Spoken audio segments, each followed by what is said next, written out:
Olá, vamos a mais um Frente a Frente ao vivo nesta sexta-feira.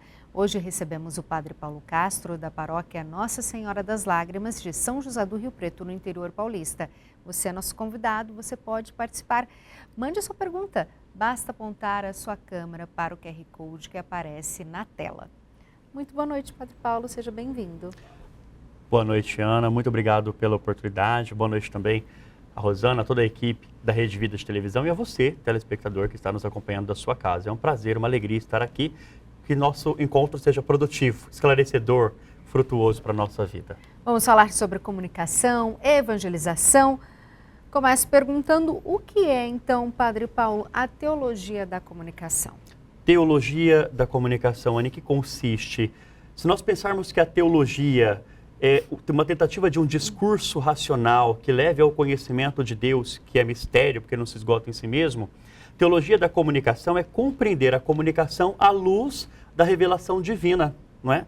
Como a comunicação pode ser compreendida, estudada e analisada à luz da revelação divina. E aí nós chegamos a algumas conclusões fundamentais. A comunicação em Deus, a comunicação nasce com Deus. Deus, ele é o comunicador por excelência, não é? E ele se comunica na criação de todas as coisas. Ele se comunica de uma forma única, ímpar, na criação do ser humano. Tanto que nós, dentre todas as criaturas, dentre todos os seres criados, nós temos uma capacidade comunicativa única, singular e toda especial. Herdamos esse dom de Deus. Ao longo da história da salvação, ou da economia da salvação, como nós chamamos, vemos Deus se comunicar com seu povo, o povo, por sua vez, também entrando em comunicação com Deus, mas a plenitude da comunicação de Deus com o ser humano está naquilo que nós estamos celebrando neste tempo, na igreja, que é o tempo do Natal, Jesus. O prólogo do Evangelho de João diz: a palavra se fez carne, palavra com P maiúsculo, e habitou entre nós. Jesus é, portanto, a comunicação por excelência de Deus. Tudo que Deus tem a nos falar, tudo que Deus tem a nos comunicar, tudo que Deus tem a nos dizer, Ele nos diz através do seu Filho Jesus Cristo, Verbo encarnado, que entra na nossa história para nos comunicar a face desse Deus amoroso e misericordioso. E por nossa vez, tudo aquilo que nós tínhamos ou temos a falar com Deus, nós falamos por meio de Jesus Cristo. E não para por aí. Quando Jesus, nosso Senhor e Salvador, termina a sua missão neste mundo e retorna para a casa do Pai na ascensão, ele envia sobre a igreja o dom comunicação, que é o Espírito Santo. O primeiro movimento que o Espírito Santo causa na igreja, quando desce sobre os apóstolos e a Virgem Maria em Pentecostes, é comunicar. Várias pessoas, vários homens de várias línguas estavam ali em Jerusalém no dia de Pentecostes, e todos entendiam os discípulos falar das maravilhas de Deus, anunciar Jesus no idioma que eles falavam. Então a gente vê aí a igreja, Pentecostes é o nascimento da igreja, a igreja nascendo como comunicadora, que é a missão da igreja também comunicar.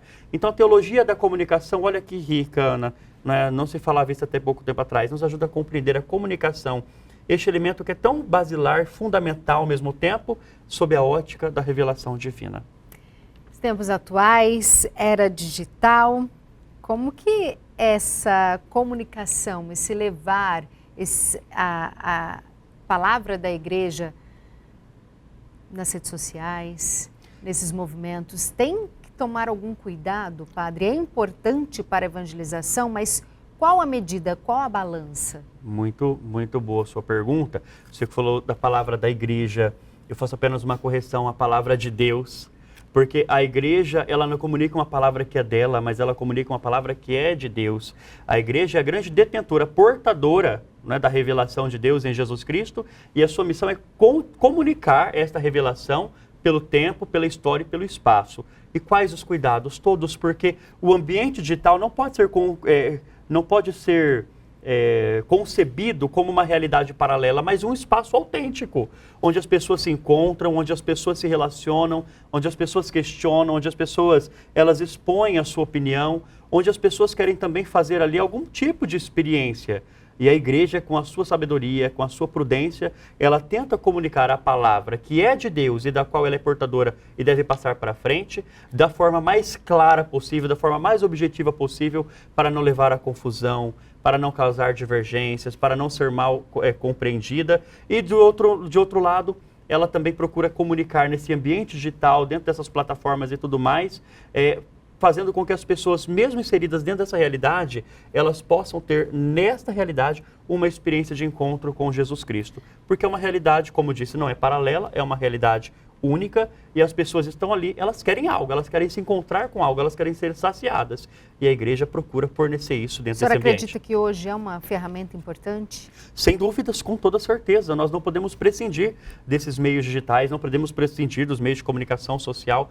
Com certeza, é uma ferramenta e tanto. A igreja ganhou muito, Ana. A igreja ganhou muito quando tomou consciência, primeiro dos meios de comunicação social e depois da importância das plataformas digitais. Tanto que é um caminho que a gente pode dizer sem volta.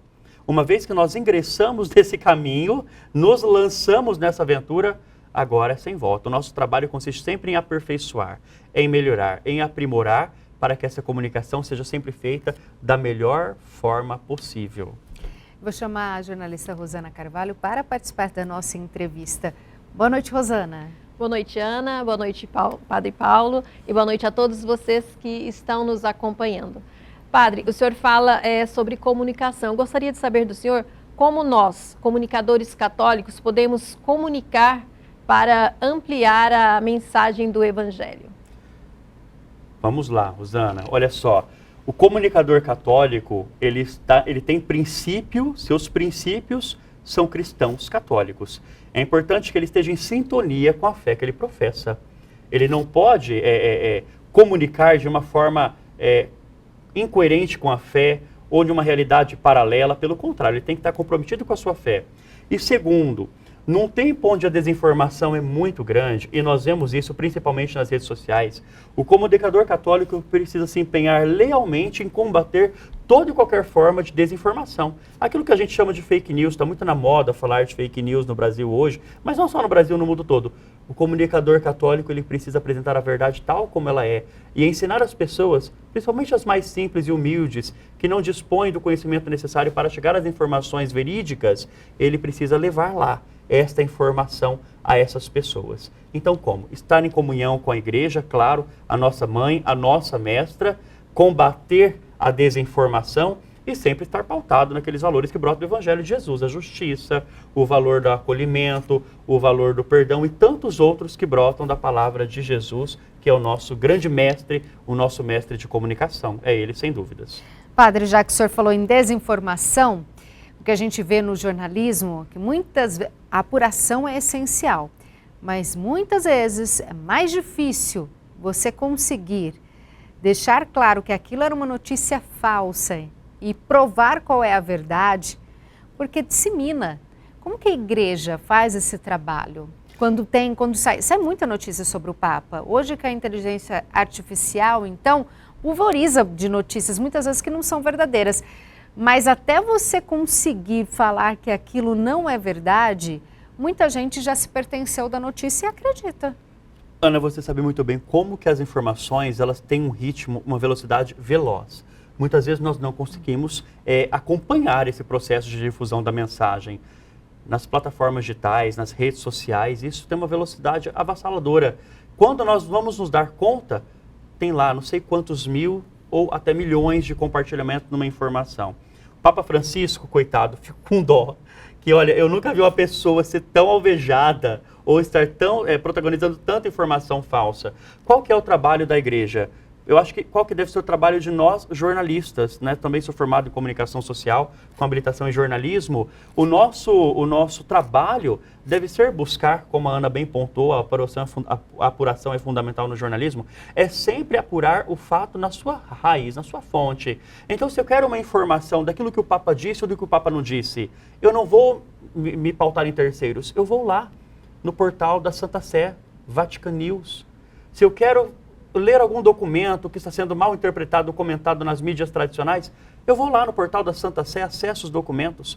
Se eu não consigo ter acesso a essas informações, eu não vou reproduzi-la, eu não vou passar para frente algo que é duvidoso, algo que eu não tenho certeza, porque depois vai dar muito trabalho para eu corrigir uma informação corrompida, deturpada ou distorcida. Mas a igreja, quando ela é colocada a par, quando ela percebe, os nossos bispos estão atentos a isso também, por meio dos seus porta-vozes, por meio das suas assessorias de imprensa e de comunicação, ou até mesmo por meio das suas pastorais de comunicação.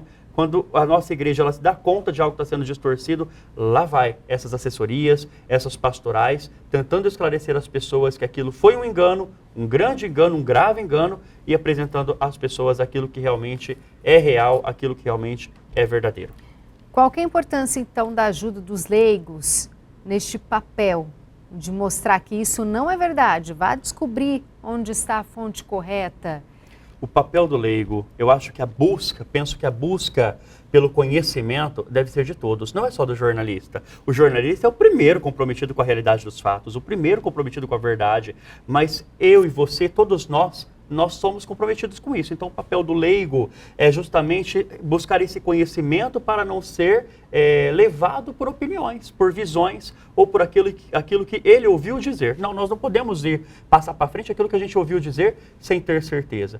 Então, a gente não cair nessas artimanhas, a gente não cair nessas armadilhas, não cair nessas ciladas. Sempre procurar o conhecimento, não sermos comunicadores da falsidade, não sermos comunicadores de mentiras, mas nos comprometermos com a realidade tal como ela é e com a verdade dos fatos. Isso é uma missão não só dos jornalistas, mas de todos nós, ministros ordenados na igreja, leigos, todos os profissionais da comunicação.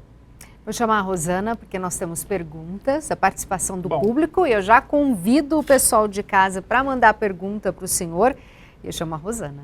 E o pessoal já está encaminhando perguntas, Ana, que a Sônia de Catanduva, o João, o Matheus Sodré de Tucuruvi, São Paulo, o Ananias, não tem a cidade, mas o DDD 31, deve ser Minas, Aparecido Calça de Nova Canaã, Mato Grosso, Emerson de São Paulo, e tem também pergunta aqui de Santa Catarina. Agora a pergunta é da Amanda Nogueira da Silva de Jataí, Goiás. Como estruturar uma PASCOM em uma paróquia que ainda não possui uma equipe organizada, padre? Vamos lá. Primeiro passo é querer fazer comunicação.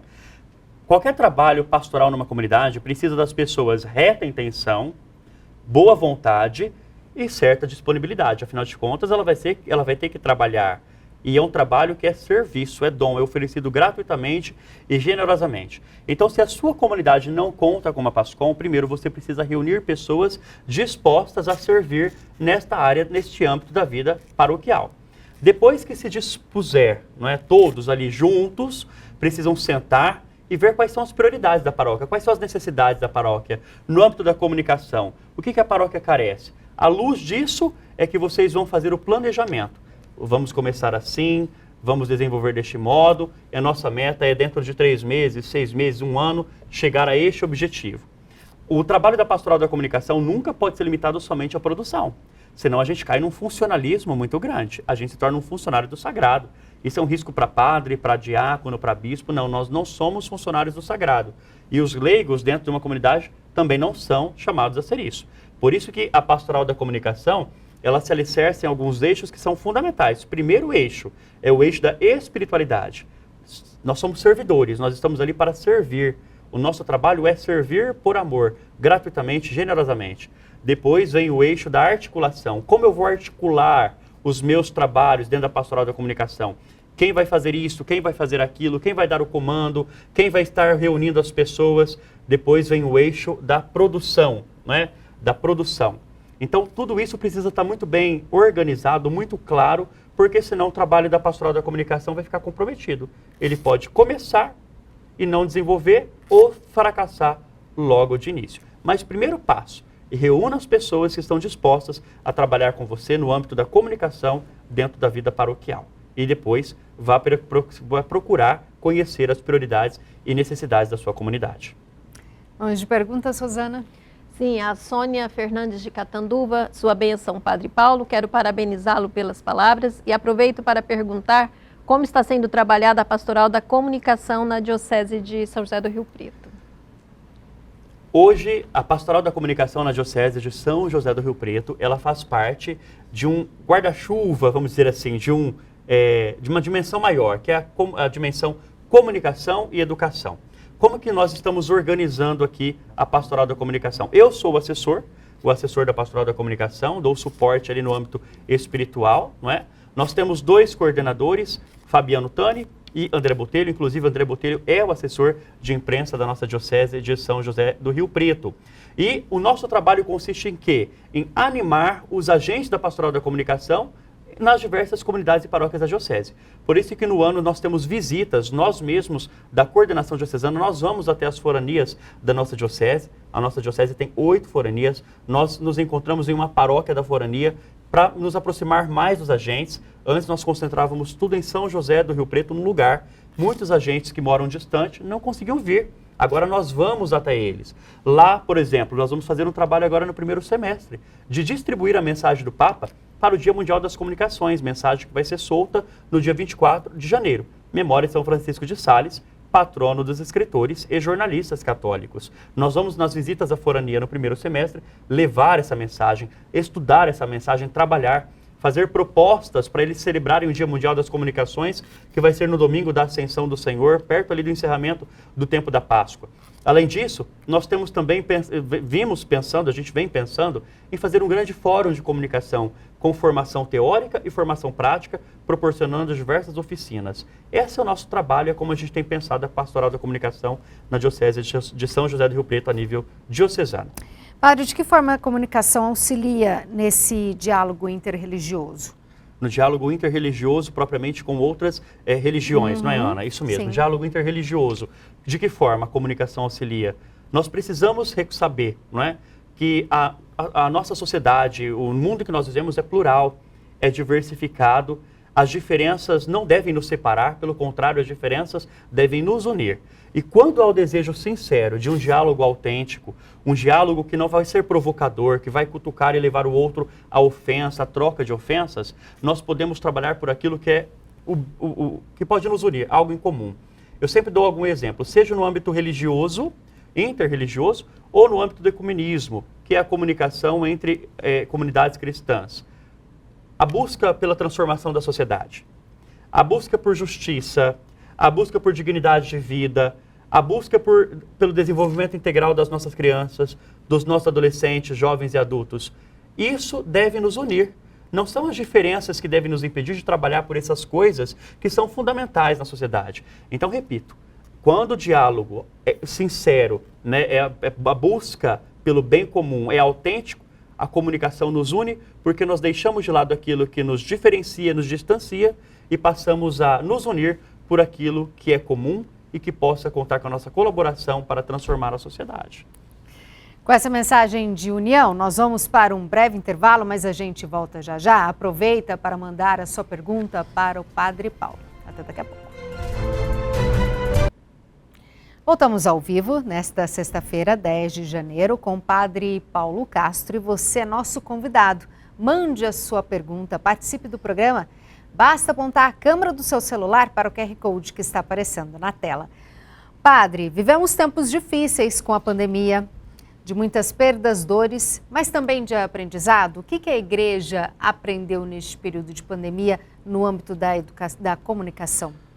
Ana, se antes havia alguma dúvida sobre a importância da comunicação, a pandemia deixou claro. Tanto que o mundo não é mais o mesmo pós-pandemia. As pessoas não são mais as mesmas, mas a comunicação, ela não é só algo fundamental, ela é imprescindível para a missão da igreja. É uma coisa que sempre esteve clara, muito clara, mas ela se tornou mais evidente durante a pandemia. Nós tivemos paróquias tendo que se reinventar. Paróquias que não tinham uma pastoral da comunicação, que de repente, em questão de semanas, porque de repente tudo parou, tudo fechou, as missas eram privadas, essas paróquias já tinham uma pastoral da comunicação ali para filmar a celebração da missa, para alimentar as redes sociais com a palavra do dia, com ali uma palavra do padre, seja pároco, administrador paroquial ou vigário. E a pandemia nos fez aprender muito isso e nos ensinou a usar mais e melhor, de forma mais eficaz, os meios de comunicação, que antes nós não tínhamos essa atenção. Agora, depois da pandemia, nós passamos a ter. Mas uma coisa que é importante, Ana, a gente lembrar, nós, durante todo o tempo da pandemia, nós recorremos às celebrações transmitidas, nós fizemos celebrações em família nas nossas casas, rezamos para que Deus intervisse e que a pandemia passasse, que o sofrimento acabasse. A pandemia passou e muitas pessoas não voltaram para a igreja. E aí? Mudaram os hábitos, padre? Mudaram os hábitos, não é?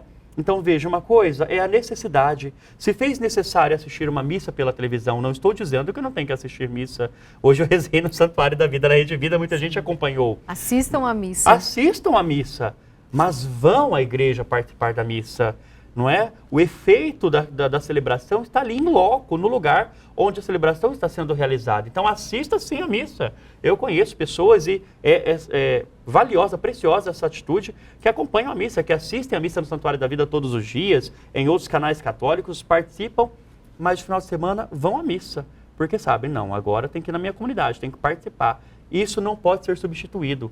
Então, a gente tem que aprendemos de fato como a comunicação nos auxiliou na pandemia, mas nós não podemos substituir as coisas dentro do seu grau de importância. Então a gente assiste, mas no final de semana, no domingo, vou lá e participo. Tem um momento importante durante a semana na minha comunidade paroquial, eu vou lá e participo, não fico só por meio das redes sociais. Olha, tinha muitas pessoas que durante a pandemia, elas acessavam o Facebook da paróquia e assistiam a missa gravada, né? Uma pessoa uma vez me perguntou, quando eu fui esclarecê-la, mas não é certo? Eu falei, claro que não. Uma coisa é você estar em sintonia com a celebração no momento em que ele está sendo celebrada. Outra coisa é você assistir uma celebração que foi gravada. Não está ali gravado porque é memória, está na página da paróquia, na rede social. Mas você acompanha ao vivo e quando passar a pandemia, participe lá, na comunidade, na sua comunidade. Você não pode substituir a comunidade como espaço litúrgico, espaço sagrado, pelo meio de comunicação social em que você assiste a celebração. Vou chamar a Rosana porque temos mais perguntas, participação do público de casa, a gente fica muito feliz. Isso mesmo, é o João Carlos que participa agora. Ele fala, como sua paróquia trabalha para fortalecer os laços de fraternidade entre os membros da comunidade? Laços de fraternidade. O Papa Francisco tem tanto insistido na fraternidade. O laço de fraternidade se constrói a partir do momento em que a gente se entende como uma grande família de Deus, em que a gente se entende como uma grande comunidade, onde diferenças são deixadas de lado e a gente trabalha por aquilo que nos une. Então, como que a gente constrói isso? A partir de encontros que reúnem todas as lideranças, a partir de momentos de espiritualidade, de oração, em que todos participam, a partir de momentos festivos, vamos pegar o exemplo, por exemplo, uma quermesse, em que todas as pessoas se reúnem e começam a trabalhar para o bem da comunidade, para a realização daquela festa. Em momentos também que as pessoas são chamadas a dar seus pareceres e seus pontos de vista a partir de uma necessidade. Aí a gente vai compreendendo como o outro é importante. O outro que às vezes eu não conheço, não sei a história, mas que ali se tornou parte essencial, fundamental da construção da comunidade. Então, acho que esses momentos de oração, espiritualidade, momentos de reunião, momentos de formação, momentos festivos, momentos em que realmente todos são pensados como comunidade, família de Deus, uma pequena porção da família de Deus numa paróquia, esses momentos são preciosos para estabelecer laços de fraternidade. Lembrando que laços de fraternidade não vai unificar ninguém. Cada um tem a sua personalidade, a sua individualidade. Nós só vamos deixar as nossas diferenças de lado e trabalhar por aquilo que nos une, por aquilo que é comum. O amor a Jesus Cristo é o que deve embasar o nosso trabalho. O amor à igreja é o que deve também embasar o nosso serviço. O senhor falou em fraternidade, em laços, em caridade. Neste mundo tão moderno, tão louco e materialista que a gente está vivendo, como enfrentar o desânimo e abrir o coração para isso? Para a fraternidade, para a caridade, para esse pertencimento? Ana, uma das coisas que muito me preocupam no mundo de hoje é aquilo que a gente chama de individualismo. As pessoas estão voltadas somente para si. E o individualismo leva ao egoísmo, que é um culto do próprio eu, não é? É inadmissível na vida de um cristão esse individualismo exacerbado. É inadmissível, incoerente a um cristão ser egoísta, pensar somente em si e esquecer dos demais, não é? É diferente, uma coisa é eu pensar primeiro em mim, pensar primeiro na minha saúde, pensar primeiro no meu bem-estar, pensar primeiro na minha disposição. Isso não é errado. Eu tenho que pensar primeiro em mim mesmo, mas não só em mim, porque eu caio no egoísmo. Como que a gente pode reverter essa situação? Procurando fazer todos os dias uma experiência autêntica de encontro com Jesus Cristo. Jesus é uma pessoa que não viveu fechada em si mesmo. Jesus é alguém que não viveu somente para si, mas totalmente voltado para o outro. As lições que Jesus nos deu, os seus feitos, as suas pregações, nos ensinam a romper com as cadeias do individualismo, nos ensinam a romper com as correntes do egoísmo. nós não somos, ou melhor, nós não devemos viver numa bolha, nós não vivemos isolados. Isolado ninguém pode se desenvolver de forma integral. Nós precisamos do outro, precisamos reconhecer que o outro é importante, que o outro é necessário na minha vida e por isso eu preciso me abrir a relações fraternas, a relações sadias e a relações que não sejam líquidas, mas sólidas porque estão alicerçadas no amor de Deus, que é Pai e ama todos nós como seus filhos e filhas.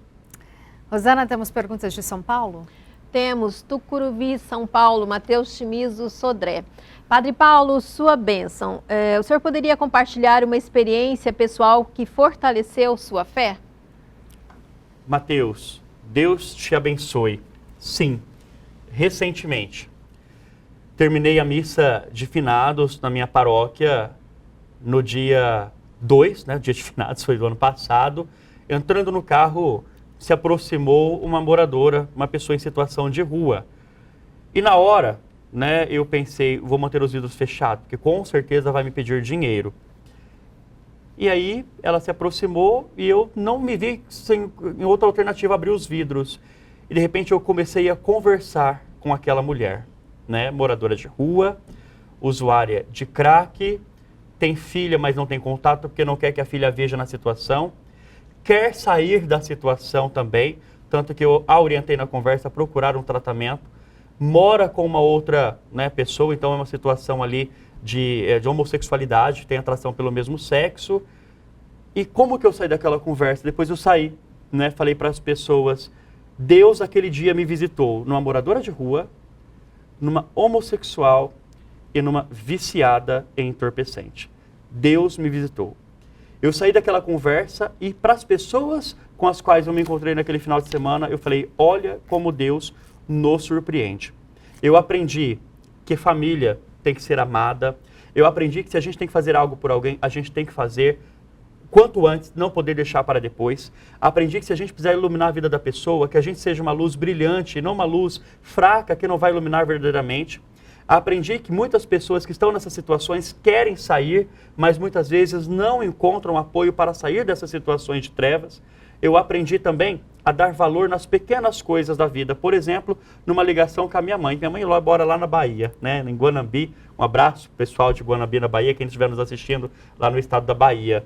Mas a valorizar porque ela fazia semanas que não falava com a filha. E o grande medo dela é que a filha a encontrasse na situação degradante que ela se encontrava. Então foi uma experiência que fortaleceu a minha fé, porque realmente eu me senti, convictamente estou sentindo isso, né? Eu senti isso. Deus me visitou por meio daquela mulher. Daí, Ana, que a gente aprende quando Jesus faz a opção pelos pobres. Não estou falando aqui de teologia da libertação. Não tem nada a ver com isso. Não é ideologia, não é essa teologia de âmbito marxista, não é isso. A opção preferencial que Jesus faz pelos pobres, de ir ao encontro daqueles que realmente estão mais vulneráveis para transformar a realidade deles e trazê-los para a luz, que é Jesus. Foi aquilo que Deus, ao me visitar, exigiu que eu fizesse aquele dia na vida daquela mulher. E é tão difícil a gente ter esse olhar, né, Padre? Até porque a gente tem medo da violência. E a gente tem medo da violência. Tanto que, como eu disse, eu não ia abrir o vidro do carro. Quando ela se aproximou, eu falei, vai pedir dinheiro. E, surpreendentemente, ela não me pediu R$1. Ela apenas disse, eu quero agradecer ao Senhor pela celebração. Não entrei na igreja porque eu não tenho roupa para entrar na igreja. Estava de bermuda, blusinha, mas eu acompanhei da porta. Muito obrigado pelo que o Senhor falou. E hoje eu pude lembrar da minha mãezinha que faleceu, se não me engano, há 6 anos, ela disse, né? Que faleceu há 6 anos e rezar para que ela esteja em um bom lugar. Então, essa foi a experiência, Mateus, mas são tantas, tem tantas outras, mas essa foi a mais recente e que de fato me tocou profundamente porque foi uma visita mesmo de Deus. Ela escutando a palavra do Senhor, escutando o Evangelho, foi um fortalecimento. Sem dúvidas, Ana. Deu esperança para ela e coragem para ela chegar até o Senhor. E olha que para mim, talvez, eu não tenha falado nada de extraordinário, mas uma pessoa que estava numa situação de trevas, numa situação triste, só quem está nessa situação que sabe o que passa, aquela palavra foi consoladora, confortadora e animadora. Eu tenho certeza que aquela mulher, aquele dia, a partir da celebração, a partir da nossa conversa, ela saiu dali disposta a mudar, tenho essa certeza. Eu gostaria de saber o paradeiro dela, mas infelizmente, né, a gente não consegue seguir os passos de todo mundo e fica difícil. No Dia Mundial da Paz, o Papa falou da necessidade da reconciliação. Queria que o senhor falasse dessa mensagem que ele deixou para a gente. Muito bem pontuado. Todo ano, dia 1º de janeiro, com Fraternização Universal, é Dia Mundial da Paz.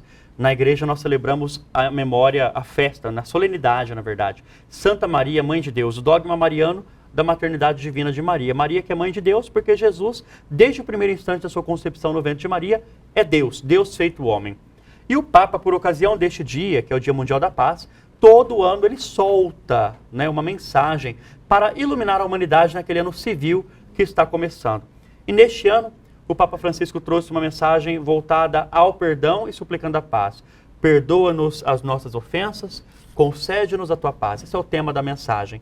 O Papa nos convida a viver o ano jubilar, né, que começou agora. Ele abriu a primeira Porta Santa no dia 24 de dezembro, lá na Basílica de São Pedro, no Vaticano. A abrir-nos ao perdão, afinal de contas, o jubileu é um ano propício para nos convertermos, para buscarmos o perdão dos nossos pecados, lucrarmos a indulgência plenária. O Papa pediu também para que as nações sejam solidárias umas com as outras, principalmente as nações mais ricas para com as nações mais pobres. Pediu que nós buscássemos uma transformação cultural, uma transformação integral do nosso modo de ser, de se comportar, de agir, para levar à transformação da sociedade. Nos pediu que nós defendêssemos a vida integralmente, sem reservas. Pediu também que uma parte daquilo que os governos gastam com armamentos seja colocado em um fundo para promover o desenvolvimento integral do ser humano. É uma mensagem muito rica, Ana, muito fecunda. Oxalá nós tivéssemos todos a oportunidade de tudo aquilo que o Papa vai soltando, vai escrevendo, a gente ter acesso, porque realmente o Evangelho de Jesus basta por si só, com certeza, não é? Mas eu digo que essas mensagens do Papa é o Evangelho atualizado de acordo com a nossa realidade de hoje. Num mundo individualista, num mundo agitado pela guerra, num mundo marcado pelas desigualdades, num mundo em crise ambiental, com tantos problemas, essa mensagem vem nos fazer levar o Evangelho de Jesus para a prática. Então, quem não teve acesso à mensagem, por favor, procure no site da Santa Sé, no portal da Santa Sé, a íntegra da mensagem, leia e reflita com carinho, porque é muito bonita. Vou chamar a Rosana para a nossa entrevista, que temos perguntas de casa. Isso, é o Ananias. Ele gostaria de saber quantos anos dura para formar um sacerdote. Ananias, a formação varia, não é? Eu sou sacerdote diocesano, então entrei num seminário diocesano quando eu tinha 20 anos de idade. Eu fiz o seminário propedêutico, que é um seminário de iniciação. Muitas disciplinas desse seminário retomam disciplinas do ensino médio para ajudar ali o formando a relembrar algumas coisas que às vezes não desenvolveu bem no ensino médio ou se esqueceu porque faz muito tempo que se formou no ensino médio. Depois de um ano de propedêutico, 7 anos no seminário maior. Nesses 7 anos, nós estudamos 3 anos de filosofia e 4 anos de teologia. Depois desses 8 anos de formação, aprovada a nossa formação pela equipe formativa, pelo bispo diocesano, a gente é admitido às ordens e depois ordenado diácono e, por fim, sacerdote. Eu falo que isso varia de diocese porque pode ter diocese que às vezes não tenha a formação no seminário propedêutico. Então a formação será só 7 anos. Pode ser que nos institutos de vida, isso acontece muito nas congregações, a formação, levando em conta postulantado, noviciado e tudo mais, seja ainda maior. Mas a média é isso, de 7 a 10, 12 anos para formar um sacerdote. A gente vai para um breve intervalo, fique aí com a gente e já mande a sua pergunta para o Padre Paulo. Nós vamos para o último bloco. É só apontar a câmera do seu celular para o QR Code que está aparecendo aqui na tela. Voltamos ao vivo com Frente a Frente, que recebe hoje o Padre Paulo Castro. Padre, no bloco anterior nós falamos sobre a mensagem do Papa e sobre o perdão. É difícil perdoar? Se é, com certeza, mas a gente não pode se esquecer que a vida cristã é um contínuo desafio. Não é à toa que Pedro, em determinada parte do ministério de Jesus, chega a Jesus e fala assim: mestre, até quantas vezes devo perdoar meu irmão? Até 7 vezes? E Jesus responde: não, senhor. 7 vezes não, te digo 70 vezes 7. Não são 490 vezes. É infinitamente. Sim, perdoar é difícil. Mas é esquecer? Não, senhor, jamais. O perdão não é o esquecimento. Certa vez eu li uma definição que me marcou profundamente. Perdoar não é esquecer do mal ou do dano que o outro causou, mas é você, ao se lembrar daquilo, não sentir mais dor. Olha só, isso é diferente. Nossa. E Então isso é difícil. Então você, olha só, por isso que implica uma intimidade, Ana, uma comunhão, uma amizade com Deus profunda. Porque eu lembro do mal que o outro causou, do dano que o outro causou, ou do que o outro fez que me feriu, e não esqueço, mas não sinto mais dor. Por isso não pode ficar em paz, a gente vai seguir a nossa vida. Agora, claro, o perdão também não implica a reintegração, uma reintegração completa. Tem certas coisas na nossa vida, certas situações, certas pessoas que a gente perdoa no sentido de não guardar rancor, não guardar mágoa, estar bem resolvido com aquilo, mas a gente não pode se aproximar se é alguém que vai nos oferecer risco, se é alguém que vai nos fazer mal, se é alguém que vai servir de pedra de tropeço no nosso caminho, nós perdoamos, mas não vamos voltar a ter aquela proximidade que pode atrapalhar o nosso desenvolvimento, pode atrapalhar a nossa caminhada. Então a gente também tem que saber disso, perdoar não é esquecer, mas em certas circunstâncias, certos casos, perdoar também não é voltar a ser aquilo que se era antes do mal causado.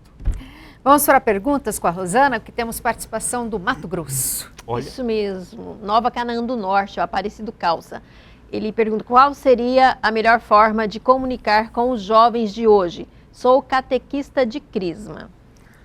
Aparecido, qual que é a melhor forma de se comunicar com os jovens? Usando a linguagem dele. Você precisa conhecer,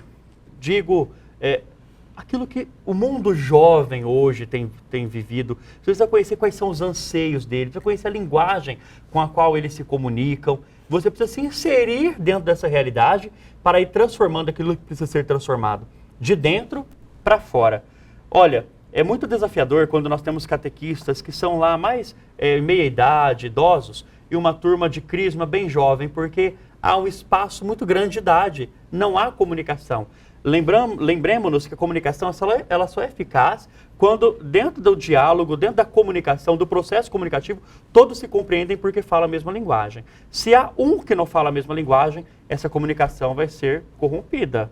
Ela vai ter ruídos, ela vai ter falhas e não vai ser eficaz. Então procure conhecer os seus jovens, procure conhecer o seu grupo, procure conhecer as modinhas com as quais eles estão interagindo, ou às quais eles estão aderindo. Procure conhecer a linguagem, o que eles procuram. Procure conhecer também o que eles estão aprendendo na escola ou na universidade, na faculdade também, para você lançar a luz de Jesus sobre tudo isso daí, tá? Então, a melhor forma de se comunicar com os jovens é falando a linguagem dos jovens. Saber as angústias deles também. Com Muitas vezes eles não conseguem partilhar com os pais, nem com os amigos. Exatamente. Podem ver no catequista. Mas com o catequista ele vai partilhar, porque ele tem o catequista como um sinal de Deus. Ele tem o catequista como alguém de Deus, melhor dizendo, como alguém mais íntimo de Deus. Ele espera que, às vezes, o suporte que ele não vai ter dos pais ou da família, ele vai encontrar no catequista. Daí porque o catequista precisa ser, sim, alguém muito íntimo de Deus. Rosana, temos mais perguntas? Isso, Emerson de São Paulo. Gostaria de saber se ao pedir para celebrar uma missa para um falecido, se tem que ser com o nome completo ou pode ser apenas o primeiro nome? Emerson, eu desconheço alguma norma em relação a isso. Vou dizer a você o que eu oriento na paróquia onde eu exerço o meu ministério. Eu peço que seja o nome completo.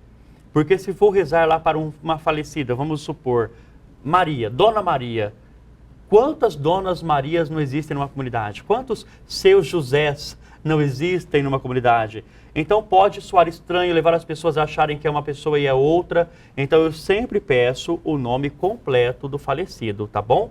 Para ficar muito claro quem é a pessoa. Mas repito, desconheço uma norma que reja isso de forma universal.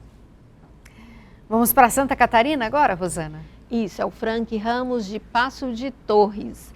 No mundo de hoje tem muitas verdades e muitas vezes cada um pensa de uma forma diferente. Como falar da palavra de Deus e seus ensinamentos com autoridade e segurança? Frank, a verdade é uma só. O que existem são formas diferentes de compreender a verdade, né? Então, como falar com propriedade? Eu não sei a que instância específica você esteja se referindo, mas vamos falar no diálogo interreligioso, por exemplo. Não dá para nós ficarmos impondo a nossa verdade, porque o outro vai impor a nossa verdade e nós não vamos chegar a um consenso.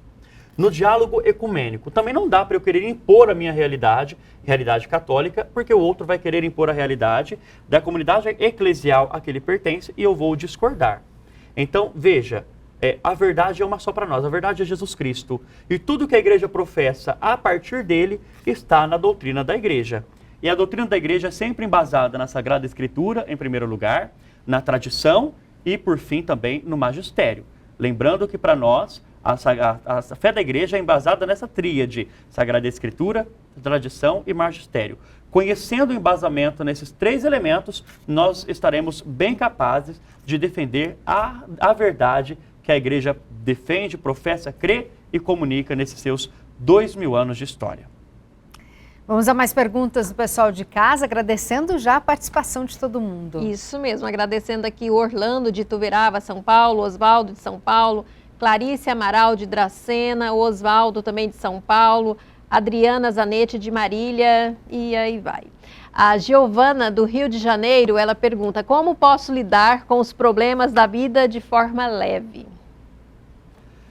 A sua capacidade de lidar de forma leve com os problemas da vida está no nível da sua relação com Deus.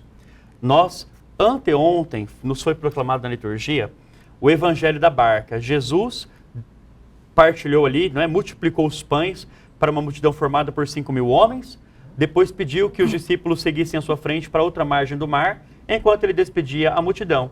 Depois que ele despediu a multidão, ele subiu ao monte para rezar. Enquanto Jesus estava orando, os discípulos estavam lá no mar, ventania, ondas, e os discípulos ali amedrontados com medo da embarcação afundar, e Jesus apareceu para acalmar aquela tempestade. Eles acharam que Jesus fosse um fantasma. No fim, tudo se resolveu. Jesus disse a eles assim: coragem, não tenhais medo, sou eu. Então, olha só, eu disse na homilia acerca deste evangelho, todo mundo tem problemas na vida, todos têm, uns mais, outros menos. Todo mundo também atravessa por tempestades na sua existência. Uns têm tempestades mais duradouras e outros tempestades menos duradouras. Mas veja, se você está numa tempestade, se você está num turbilhão de problemas, claro, você precisa estar com a cabeça firme, você precisa estar com os pés no chão, olhando à frente, porque senão você não vai ter sabedoria, paz, serenidade e tranquilidade para passar por esse momento tempestuoso. Os discípulos estavam tão angustiados, tão apavorados, tão desesperados, prestando mais atenção no barulho dos ventos e nas ondas, que não perceberam Jesus se aproximar para acalmar a tempestade. Então, da mesma forma, você, na sua vida de oração, ore sem cessar, mesmo diante do desânimo, mesmo quando não tiver vontade, na sua vida de contato com a palavra de Deus para te fortalecer, na participação na Eucaristia, na busca de viver uma vida orientada, guiada e conduzida pelo Espírito Santo, você vai encontrar esta leveza que precisa para enfrentar e encarar todos os seus problemas. Não desanime. Deus está com você, está do seu lado. Se você sofre, Ele sofre com você. Se você se alegra, Ele se alegra com você. Se você passa por uma derrota, Ele sofre a derrota com você. Mas se você sai vitoriosa, Ele compartilha da sua vitória. Esse é o nosso Deus. É esse Deus que se fez próximo em Jesus, tão próximo de nós, que veio ao nosso encontro no Natal, que nós estamos celebrando até o próximo domingo, na festa do batismo do Senhor. É um Deus que caminha conosco, faz parte da nossa história. É só crer e prestar atenção mais nele do que nos problemas, e tudo vai retornar à sua calmaria. Mensagem bonita. Com essa mensagem vamos chamar a Rosana, que temos mais perguntas. O Orlando de Ituverava, São Paulo. Padre, quero ser catequista e também diácono. Qual é o seu conselho para se tornar um bom membro da comunidade e exercer com qualidades essas duas bênçãos? É um prazer poder acompanhar a entrevista. Estou amando. Orlando, obrigado pela sua participação, por estar acompanhando frente a frente. Olha, primeiro, você quer ser catequista, comece por este ministério. Procure o seu pároco, o padre da sua paróquia, manifeste a ele o seu desejo de ser catequista. Para ser um bom catequista, precisa ter vida de comunhão e intimidade com Deus, precisa ter intimidade e contato com a palavra de Deus, que hoje é um dos fundamentos, um dos pilares da catequese, e precisa estar disposto a ensinar, transmitir a fé a pessoas diferentes, a pessoas com cabeças diferentes. Então você precisa estar apto também por meio de uma formação, meu querido. É importante que você esteja formado para ser catequista. depois de alguns anos atuando como catequista, conhecendo a fé, conhecendo ainda mais a vida comunitária eclesial e ensinando, você pode manifestar ao seu pároco o desejo de ser diácono. Não sei se você é casado, você pode ser diácono permanente. Se você for solteiro, você pode querer ser diácono para entrar no seminário, se tornar diácono e no futuro ser padre. Mas prepare-se desde já. Prepare-se desde já, se inserindo na comunidade e servindo a comunidade naquilo que ela precisa. Talvez a comunidade precise de pessoas que vão lavar banheiro. O que fazer? Lavar o banheiro. Lembre-se que o nosso serviço é gratuito. Amanhã na minha paróquia vai ter um mutirão de limpeza da parte externa e da parte interna. É gramado, é grama para cortar, pedras para colocar no lugar no estacionamento, folhas de árvore caem na calçada, são 50 árvores no quarteirão da paróquia. Então é todo um mutirão e lá vai ter um grupo que todo mês, 1 ou 2 vezes por mês, esse grupo vai lá fazer isso de forma gratuita. A gente dá o café da manhã, que é o que a gente pode oferecer, e para eles está bom demais. Então se dispõe a ajudar na comunidade, naquilo que a sua comunidade precisa. E sempre em sintonia com o padre e na humilde obediência que é necessária na comunidade. Vamos de pergunta, Suzana? Sim, é o Oswaldo de São Paulo. Padre, por que não posso ficar lendo a Bíblia e ver a televisão ao vivo, sem ter que estar presente na comunidade? Oswaldo, eu acho que você deve estar se referindo àquilo que falei há pouco sobre a presença em loco na celebração, não é? Veja, porque o mistério celebrado, a eficácia do mistério que nós celebramos na liturgia, ele só atinge a sua plenitude quando celebrado, quando vivido por nós em loco, no local da celebração, tá bom? Então, a liturgia, Oswaldo, ela atualiza o mistério pascal de Cristo na nossa vida. O fazer memória, que é aquilo que a liturgia diz, né? Fazer memória. Jesus fala, fazer isto em memória de mim. Não é apenas fazer uma recordação, lembrar um fato passado, mas trazer aquele acontecimento salvífico para o hoje. Para que aquele acontecimento salvífico me atinja, me alcance em sua plenitude, eu preciso estar in loco, tá bom? Eu preciso me unir à comunidade, eu preciso me estar presente no espaço litúrgico, eu preciso me unir ao sacerdote que preside a Eucaristia, ao sacerdote que vai ministrar para mim o sacramento. Repito, o efeito é in loco. Claro, você pode acompanhar da sua casa. Assiste a missa pela televisão, por exemplo, acompanha as leituras na sua casa. Mas você precisa saber que isso não substitui a necessidade que você tem de estar presente in loco nas celebrações da sua comunidade. E as perguntas não param de chegar. Vamos para a mais. Dracena, Vamos. Rosana. A Clarice Amaral, ela pergunta, eu preciso de autorização para fazer jejum e oração por uma causa nobre? Não, Clarice, não precisa. Você mesmo pode estabelecer, né, essa prática do jejum e essa prática da oração de acordo com a sua liberdade, de acordo com a sua consciência, sem autorização. Temos mais perguntas? Adriana Zanetti, de Marília. Quero fazer uma pergunta para o entrevistado do Frente. Padre, hoje as crianças que integram a catequese, qual apoio espiritual o senhor colocaria para incentivá-los a crescer na fé nos dias de hoje?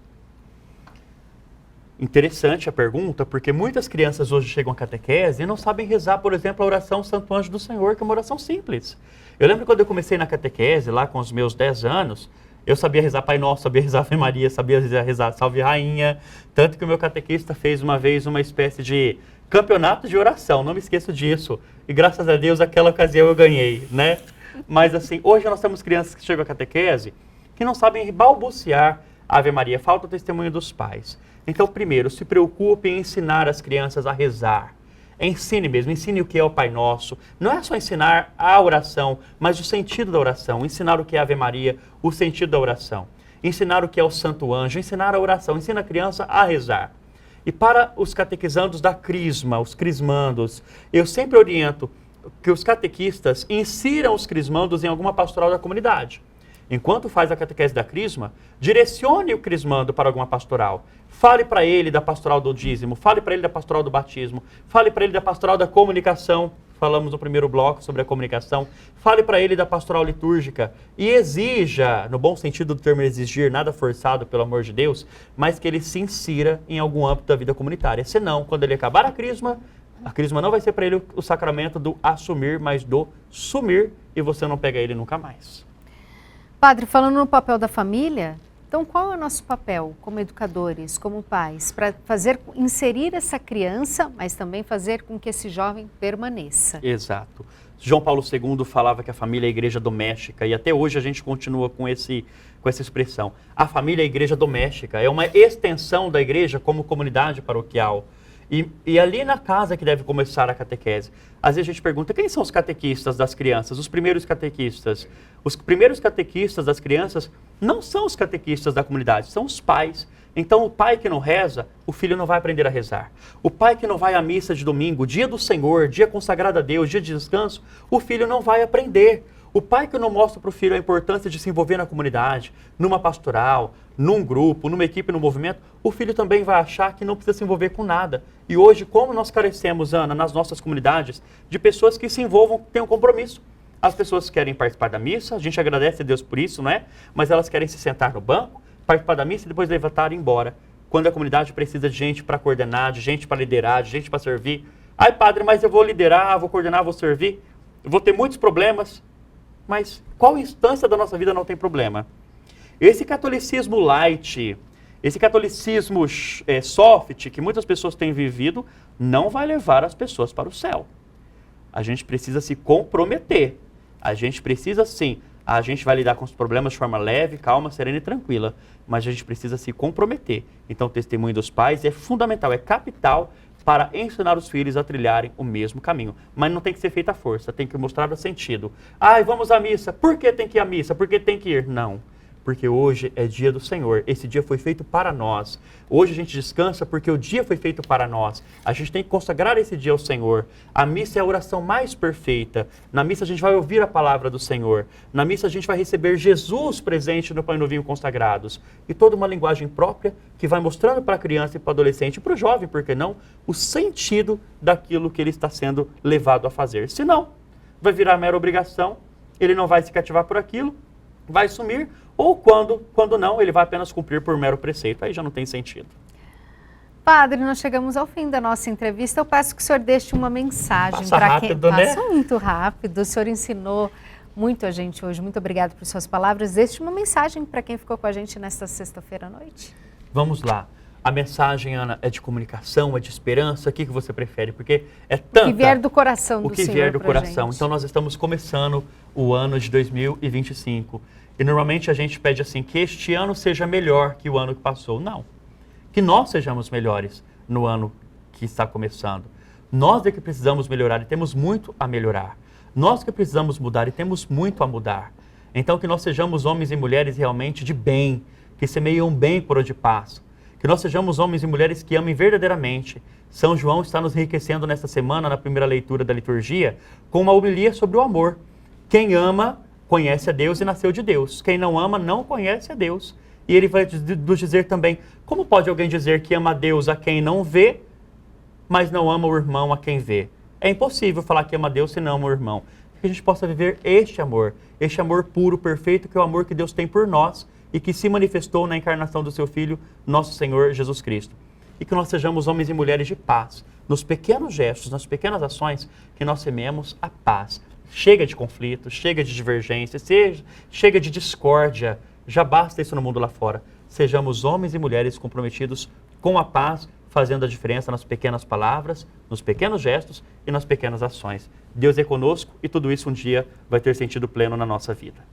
Muito obrigada, Padre. Eu que agradeço a você, a todos aqueles que nos acompanharam pela Rede Vida Televisão, a Rosana e toda a equipe do Frente a Frente. Agradeço a toda a equipe, a Rosana e principalmente a você que ficou com a gente nesta sexta-feira. Um excelente final de semana. Fiquem com Deus. Tchau, tchau.